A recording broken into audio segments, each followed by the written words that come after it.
oo ka mid ah bangiyada Soomaaliyeed kana shaqeeya dhammaan geyga Soomaaliyeed ayaa wuxuu soo kordhiyay adeegyo cusub isaga oo heshiisyo la galay shirkadaha sameeya software-rada casriga ah kuwa oo ku shaqeeyaan inta badan bangiyada.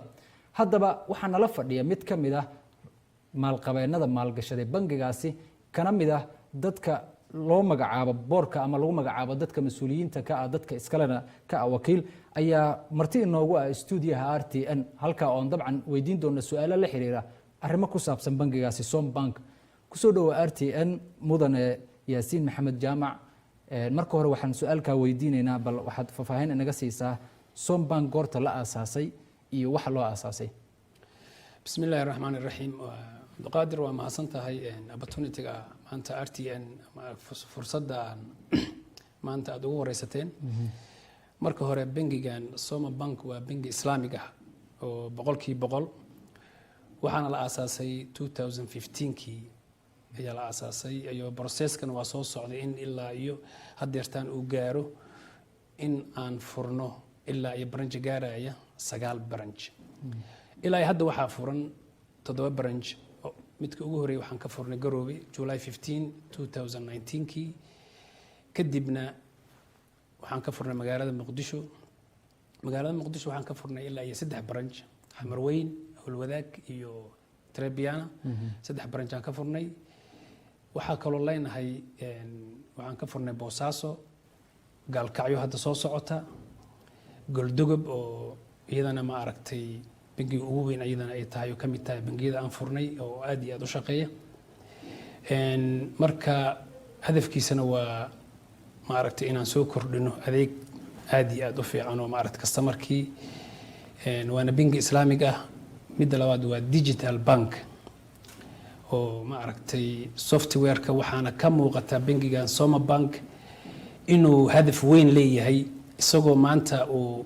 iibsaday software-ka ugu qaalisan oo bangiyada waaweyn ku shaqeeya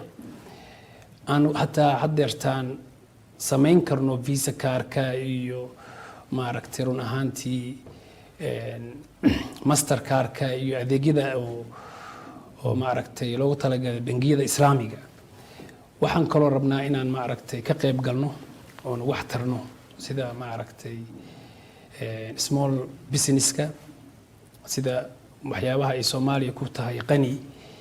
oo kamid ah ma aragtay xoolaha iyo beeraha inaan maalgelino waana ogtahay hadda waa dareemi kartaa Soomaaliya inay 70% dhalinyarada inay yihiin shaqo la'aan taasina ay u keeni karto ma aragtay branjadan aan fureyno iyo waxyaabaha aan wadno inaan shaqo gelin sameeyno waa tahay in Sombank wuxuu kamid yahay bangiyada caanka ah ee ka howlgala guud ahaan geyga Soomaalida dad badan ayaa isweydiin kara maadaama bangiga uu hore u shaqeynayay maxaa cusub oo muhiim ah oo ay hadda ku soo dareen marka bal 1 iyo 2 maxaa cusub oo muhiim ah oo asleeda bangiga hadda wad ku soo kordhiseen oo casriyeyn baad ku sameyseen horta marka hore bismillaahir rahmaanir rahiim waxaan soo kordhnay horta waa bangigan waa bangi Islaamiga ah waana loo baahan yahay waxaan ku soo kordhinay waxyaabo badan oo aan haysanan bangiyada kale waxaana kamid ah horta inay shaqaale badan ee ka helaan dadkii Soomaaliya ahaayoo shaqo beelka ahaayoo maadaama Soomaaliya ay burbursaneed waqti dheer midda labaad waxa ku soo kordhinay oo kale inay ma aragtay noqoto bangi digital bank qofka asagoo gurigiisa jooga inuu lacagta ka dirsan karo lacag inuu ma aragtay oo ma aragtay ku save gareysan karo waxaan kaloo aan wadnaa hadeertaana inaan gaarsiino ilaa iyo meel kasta tuulooyin ha noqoto inuu qofka customer-ka noo ahaa maadaama uu bangigan uu ka yimid markiisa hore xawaalada tawakal customer-keedii ay u baahdeen bangiga ma aragtay adeegyada uu leeyahay inaan ka haqabtirno maadaama aysan u baahan bangiyada kale customer-kii millions bangi oo customer aan haysano inaan haysano ma aragtay ku sii hayno shaqadii ay bangiyada kale ay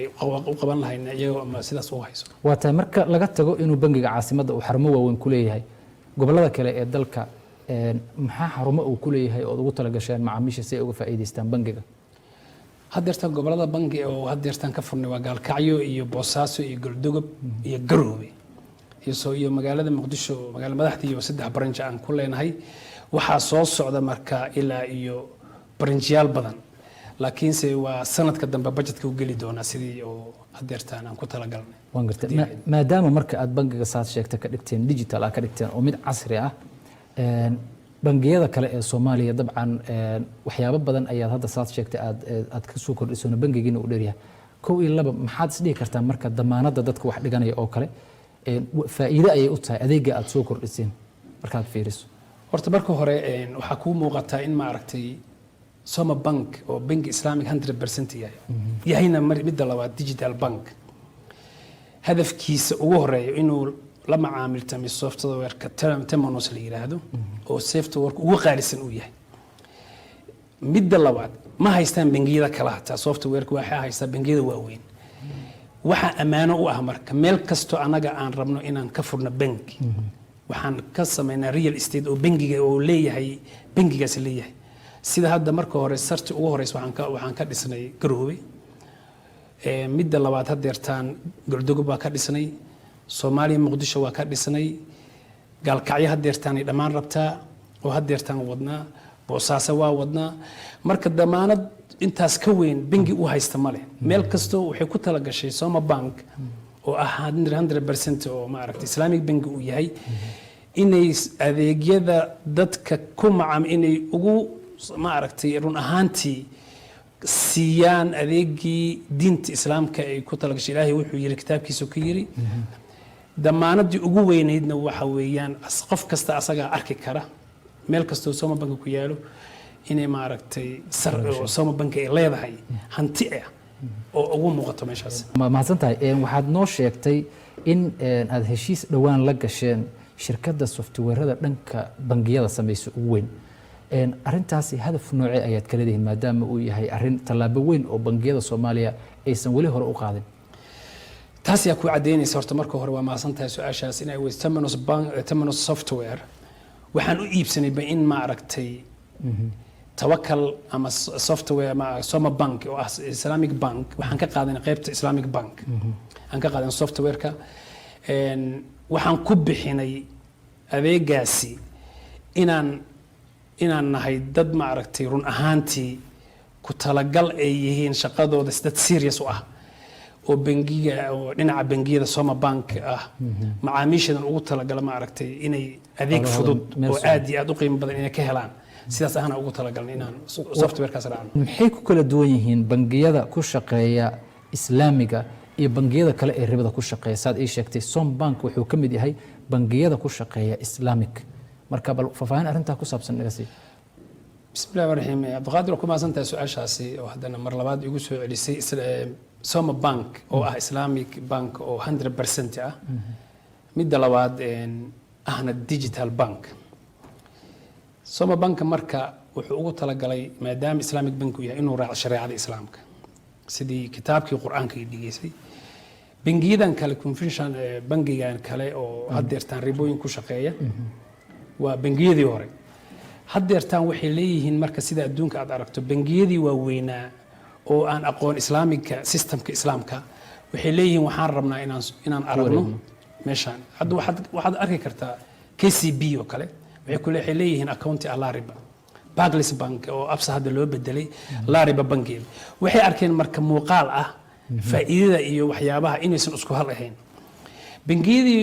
ku shaqeyn jiray systemkaasi oo islaamika aan ahayn badana waa kaceen wax yara ka harsan ba hadeertaan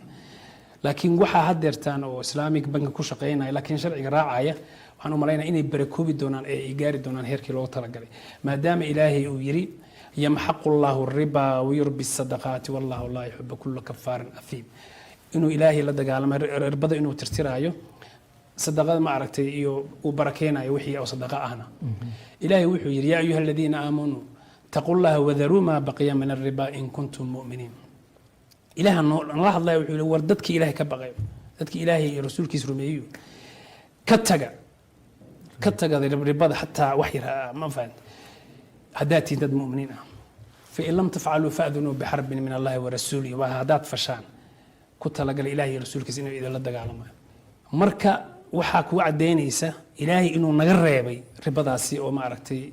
وربضنا الله بدأ وكلا ولا وكلا بهذا رب الفضل يرب النصيحة رب الفضل وما عرفتي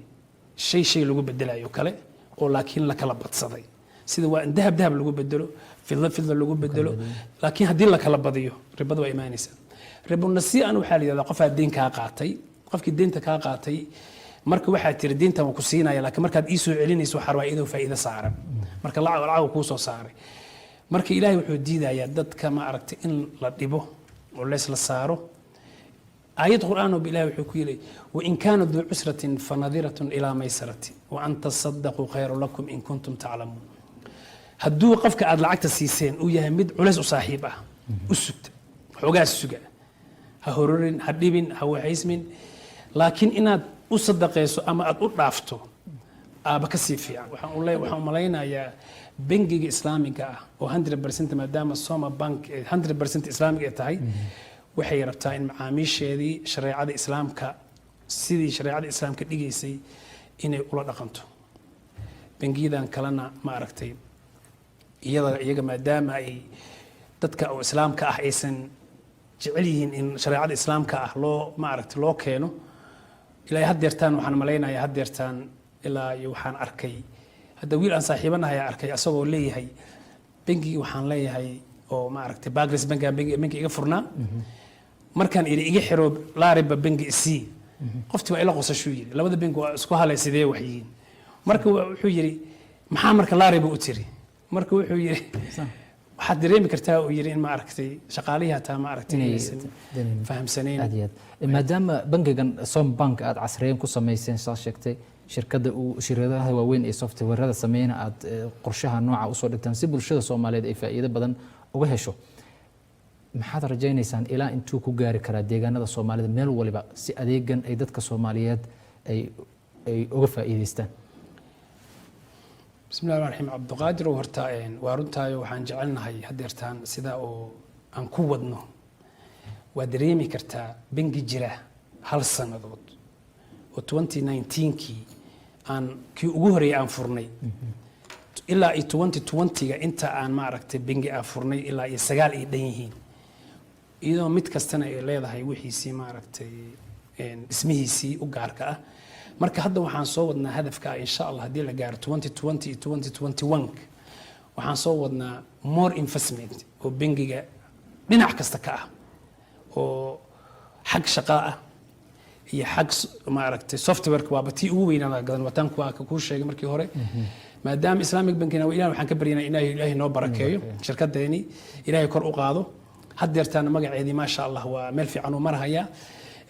daraad waxaan arkay dad badan inay yiraahdeen ma aragtay akoomo badan ka furteen oo ma aragtay yiraahdeen ilaa iyo garoob iga soo waceen oo yiraahdo akooman ka furanay oo run ahaantii ku farxeen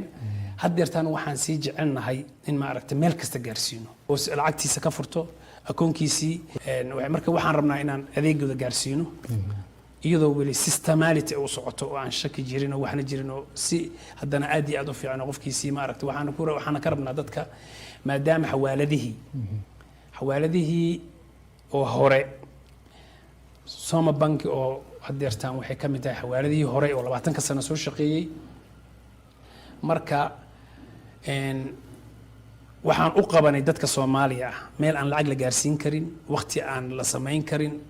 dib badan loo soo maray in ma aragtay dadkoodii loo xiriiriyo dadkoodii wax taraan lacagahoodii baahida hayse loo soo diro maadaama hadda adeegani u yimid oo ah adeeg oo bangiyadeed Soomaalidu waxaan ka rabnaa inay ma aragtay fiiriyaan shalayto wixii loo soo sameeyay bangiyada inay taageeraan akoomo ka furtaan lacagaha meelaha ku haystaan inay iska daayaan oo soo ma aragtay bangiyada la yimaadeen hadda Soma Bank waxaan furnay saving bank waa haynaa sirtiisa qofka loo sheegayo ma jirto waa sirta waa bangiga waa sidii systematic u qarsan yahay labo inuu current account ka furan karo saddex inuu ka furan karo T+ wax la yiraahdo ma aragtay oo hadda leeyahay bangiga systematic oo telefoonka ah oo mobile bank Visa card hadda u soo socdaa iyo Mastercard marka waxaan ka rabnaa adeegaasi waxa ugu talagalnay dadkeena Soomaaliga ahaa oo meelaha noo joogay waxaan ugu furno dadkeena u aadnay waxay yihiin in ma aragtay dadkeena soo sida iyagii ma aragtay soo shalayto wax ugu tarnay inay maanta noo arkaan inay baahida u jirto bangigan iyaga loo furay